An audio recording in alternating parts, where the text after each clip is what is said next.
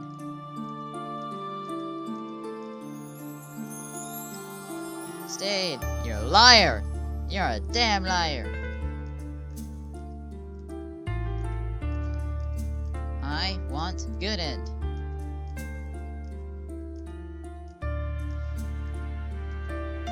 I think you're the one that's gone crazy, voice.